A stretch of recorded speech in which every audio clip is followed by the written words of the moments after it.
Hi guys, and welcome back to my channel. So today we're gonna have a bit of an English talk. Since school is started or starting soon for some of you, I figured we could talk about what makes a good English essay. So when I say English, this could be valid for poetry, literature, any kind of thing you're doing in English, because most of the times it's a similar kind of scheme in order to do this. So pretty much, I have a couple of things that will help you A, not waste time, and B, it's kind of gonna structure your essay so you don't have to end up thinking about it while you're writing it, so you kind of have like a blueprint of it before you get going. So here on my screen, I have a quote from The Great Gatsby, okay? So it doesn't matter if you don't know you don't know about The Great Gatsby, this is just gonna serve as an example. So here you can see that I have the quote. Okay, so these are the things you have to ask yourself, because most of the time quotes are going to be your primary evidence, okay? So once you have your quotes, and for most papers you're going to need 3 or 4 depending on how long the paper is, what grade you're in, and so on. You should get your quotes, as many of them as you need, and then you should look at the bullet points that I've made here. So the first thing you want to address is, how do you read this quote? What does it evoke in you? For example, for me in this quote, I distinguish a lot of sadness, because in hoping that her daughter is going to be a fool, Daisy, the person who says this, is divulging something about herself. It almost seems like she wished that she herself were a fool so she couldn't be hurt by either Tom or Great Gatsby. Okay? Great Gatsby. So I think this evokes sadness, and it also lets us see into Daisy's head. So that's how I answer the first question.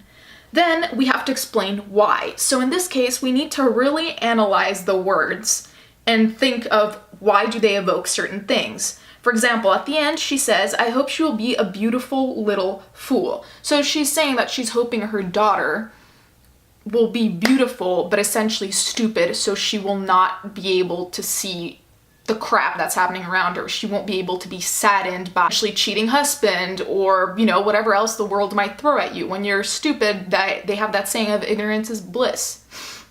So it evokes sadness in me specifically because of this ending of beautiful little fool, because it's prioritizing beauty over feelings, because she knows that feelings will inevitably get hurt.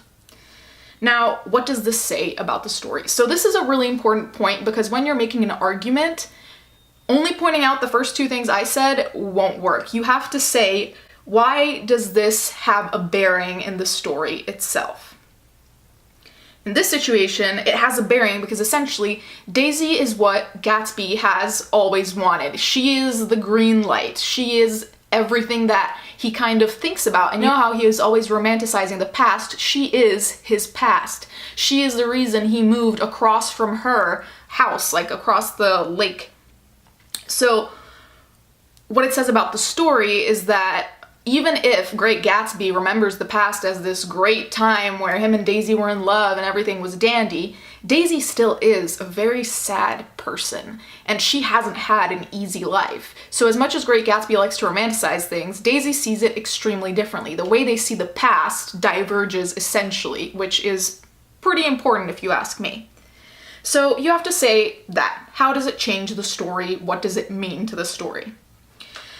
Next up, you have to explain why it relates to the grand scheme of your paper. How does it prove your point? So here I can give you an example of what I might say. For example, if my point of the paper is about how the past is always romanticized in Gatsby's eyes, but in reality it was pretty bleak, then I could say this shows that the way that Gatsby remembers the past is not essentially factual, but more based on his emotions towards Daisy. So plenty of horrible things happened in the past, he just chooses to erase those and focus on the fact that Daisy, his love, was there and his at the time. And lastly, you want to say why it's important. And I mean, again, I can just give you an example here, but for me, it's important because the past is one of the major themes of this book. And the past is also something that's constantly discussed. Like, people are always wondering what Gatsby's background is, whether he went to, I think it was Oxford, whether he actually went to Oxford, who his parents are, where the hell he's from, because he is this mysterious character. So the past here plays a very big role. And therefore, the way that Gatsby tells and remembers the past is essential in the narrative. So, I know that this was a very specific example, but essentially, honestly, this is how I still write my essays. You, first of all, get your quotes together. Whether it's a poem or whatever, get your quotes together. You have to have a theme first, so essentially you have to think of what theme you want to go with. Then you get quotes together based on your theme, and then you answer these bullet points that I've put here. That helps you have a blueprint, because once you've answered all these questions, turning it into an essay isn't hard because you've already written down all your reasons and all your thoughts. All you have to do is put in maybe a little bit of fancier language, put in an introduction and a conclusion, but essentially that's it. It's not much harder than that. The thing is, these are the key points you need to get down first in order to have actual content and not end up wasting your time racking your head and then not having, essential elements in your paper. Anyways, I hope this helped. I'm dying of heat, so I need to stop talking.